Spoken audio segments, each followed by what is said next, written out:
The site where the Ark of the Covenant was known to have been stored in Israel for 2 decades is about to be excavated for the very first time. One of the greatest mysteries that has puzzled both biblical scholars and believers for centuries is the exact location of the Ark of the Covenant within the temple built by King Solomon in Jerusalem nearly 3,000 years ago.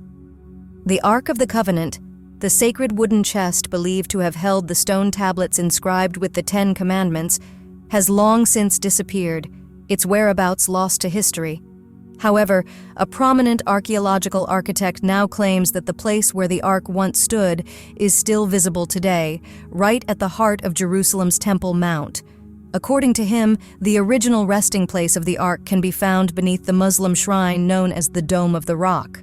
What secrets could be hidden beneath this magnificent golden dome? And why has this particular site become the focus of intense religious and political struggle over the centuries? In today's video, we'll take a closer look at these mysteries and try to piece together the clues. The Dome of the Rock, with its iconic golden dome shimmering under the Jerusalem sun, is one of the most recognized landmarks in the Middle East. It sits atop the Haram al-Sharif, the highest point in Old Jerusalem, and has dominated the city's skyline for more than 1,000 years. Built in the 7th century, the Dome of the Rock stands not only as an architectural marvel, but also as a symbol of the rise and power of Islam in the region. Join us as we explore the hidden history, religious significance, and lingering questions surrounding this sacred site. This magnificent structure is often mistaken for a mosque, but in reality, it was not originally built as one. Historians and researchers continue to debate its true purpose and significance. Between the death of the Prophet Muhammad in 632 CE and the completion of the Dome of the Rock in 691 to 692 CE, the Arabian Peninsula and the Holy Land, including Jerusalem, were marked by periods of unrest and conflict. During this time, the early Arab armies emerging from Arabia were primarily focused on expanding their empire rather than on building grand monuments. That's what makes the Dome of the Rock so remarkable. It became one of the very first Islamic architectural masterpieces. It was commissioned by Abd al-Malik, one of the most influential caliphs of the Umayyad dynasty, between 685 and 691 to 692 CE. He built it as a powerful religious and political symbol to unite his followers while he was engaged in a civil war against his rival, Ibn al-Zubayr. At the time construction began, Abd al-Malik did not control the Kaaba in Mecca, Islam's holiest site, which may explain why he chose Jerusalem to build a focal point for his people. The Dome of the Rock stands on the Haram al-Sharif, an expansive, open-air platform that today is home to several sacred Islamic sites, including the Al-Aqsa Mosque. Few locations in the world hold as much spiritual significance as Haram al-Sharif. Known to Jews and Christians as the Temple Mount, this site once housed the Second Jewish Temple, which was destroyed by the Roman Emperor Titus in 70 CE during the suppression of a Jewish revolt. Later, a Roman temple was built on the same spot. Over time, the Temple Mount fell into neglect and was largely abandoned by the late ancient period.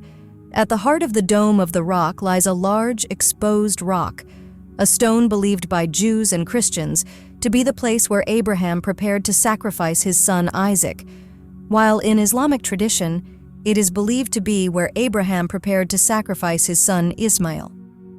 For Muslims, this rock holds even deeper meaning.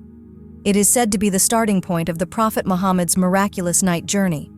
According to Islamic belief, while Muhammad was resting near the Kaaba in Mecca, the angel Gabriel appeared to him and led him to Al-Masjid al-Aqsa, the farthest mosque in Jerusalem. From this rock, Muhammad is believed to have ascended to the heavens, where he met other prophets, including Moses and Jesus, witnessed the wonders of paradise and the torments of hell, and ultimately beheld God surrounded by angels. The rock is encircled by 2 concentric ambulatories, circular walkways that allow pilgrims and visitors to move around this sacred spot.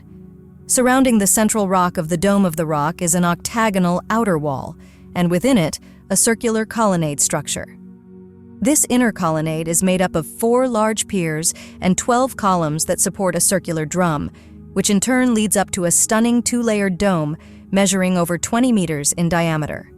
The lower sections of the colonnade are beautifully finished in marble, while the upper sections are adorned with breathtaking mosaics.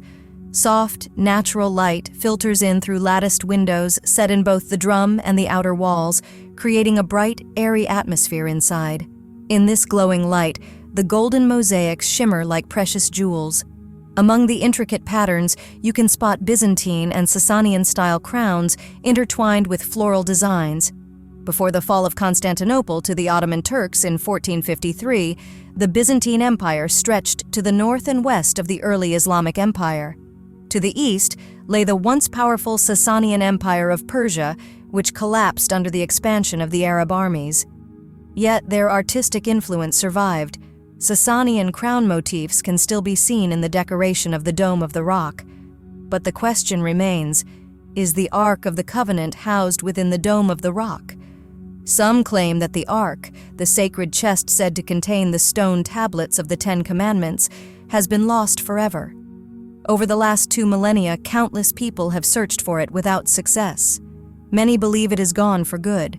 However, others suggest it was never truly lost, only carefully hidden, and that its location may still be uncovered. Before we can talk about where the Ark might be, we need to look at where it likely isn't. Some theories suggest the Ark was destroyed when the Babylonians attacked Jerusalem in 586 BCE. This idea is reflected in the 1st century text, the Apocalypse of Ezra, along with various conflicting opinions in the Talmud. However, this theory is questionable.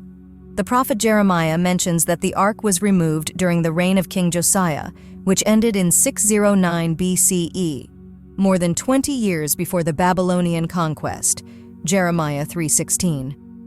Additionally, records of the sacred objects seized by the Babylonians, listed in 2 Kings 25:13-17, make no mention of the Ark. So, what happened to it? If the Babylonians didn't take it, where did it go? It's clear that the Ark was already missing by the time the Second Temple was built. In fact, in Ezekiel's detailed vision of the restored temple, Ezekiel 40-48, the Ark is notably absent. Ancient sources also agreed that no Ark was ever present in the Second Temple. Even the historical books of the Maccabees make no mention of it being returned. The books of Maccabees, which reflect the state of Judaism in the 2nd century BCE, suggest that the return of God's glory would coincide with the rediscovery of the Ark of the Covenant. No replacement Ark was ever made, as mentioned in 2 Maccabees 2:7-8, and this absence speaks volumes. When we ask, where is the Ark of the Covenant?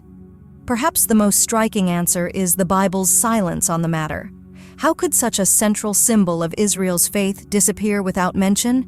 This silence seems intentional. It suggests that the Ark was removed quietly, with the full knowledge and involvement of Judah's leaders and temple authorities. Had it been lost or stolen, surely someone would have recorded the event, just as they did with other sacred items. It's possible that the last clue about the Ark's fate can be found in the final chapters of the Book of Chronicles, which conclude the Hebrew Bible. These passages describe the Ark being placed in the temple and encourage the people to travel to Jerusalem and rebuild the temple, 2 Chronicles 35:3, 36:23. This could very well be a message for future generations, a call to the people of Judah to return, recover the Ark, and restore the temple around it. So if the Ark was intentionally hidden during King Josiah's time, where could it have been concealed? When King David prepared the site for Solomon's temple, he flattened the mountaintop and constructed an extensive underground foundation. This substructure included tunnels, chambers, and cisterns hidden beneath the Temple Mount. If you were to view a cross-section of the mount, it would resemble one of the Great Pyramids, with secret passageways and hidden rooms beneath the surface. David had a clear reason for creating this hidden infrastructure. The temple was meant to be the most important building in Israel, not only as a place of worship, but also as the national treasury, the archive for sacred scriptures, the record of genealogies, and the guardian of Israel's most sacred relics, including the Ark of the Covenant. To protect these treasures from any possible threat, the Temple Mount needed to be equipped with concealed vaults and passageways. Over the past 2 millennia, the Temple Mount has seen conflict, conquest, neglect, and reconstruction. After the Second Temple's destruction in 70 CE, the site changed hands many times. In retaliation for a Judeo-Persian attack on Christian Jerusalem in 614 CE, the Byzantines turned the mount into a dumping ground. Following the Muslim conquest, Caliph Abd al-Malik built the Dome. During the Babylonian invasion, the Babylonians never managed to find the Ark of the Covenant. But how could that be?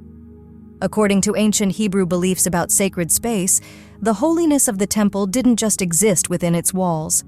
It extended vertically, reaching upward into the heavens and downward into the earth beneath it. The space directly above and below the Holy of Holies was considered just as sacred as the temple itself. This is partly why, even today, modern Israel prohibits air traffic from flying over the Temple Mount out of respect for its spiritual significance. The fact that the Ark's carrying poles were still said to be in place at the time the biblical accounts were written implies something deeper.